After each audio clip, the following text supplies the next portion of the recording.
Bismillahirrahmanirrahiim. Waa cashar u khaas ah ragga.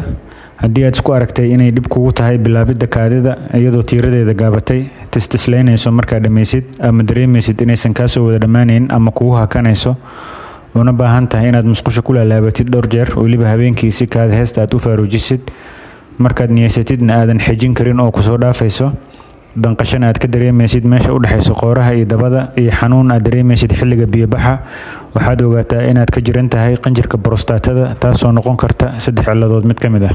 1. Qanjirka borostatada oo bararan, taasoo badanaa lagu arko ragga da'doodu ka weyn tahay 50 sano. 2. Qanjirka borostatada oo caabuqay, taasoo dhalinyaro iyo waayeelba ku dhici karta, xaaladaas oo loo yaqaano prostatitis. 3. Kansarka ku dhaco qanjirka borostatada, tan oo ku badan dadka waayeelada ah. Waxaa kaloo ciladan lagu qaldaa ciriiriyowga ibta, afka qalaadna lagu dhaho urethral stricture, aadna loogu arko dhalinyarada, lehna astaamaha kore oo kale.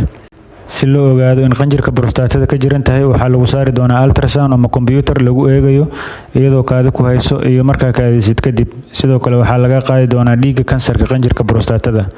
Haddii aad isku aragtid astaamaha kore, fadlan la xiriir dhakhtar, sababtoo ah ciladan waxay keeni kartaa in kaadida kugu dhagto kadibna duqeyso kelyaha oo howlgab ka dhigto. Fadlan faafi fariintan, waana mahadsantahay.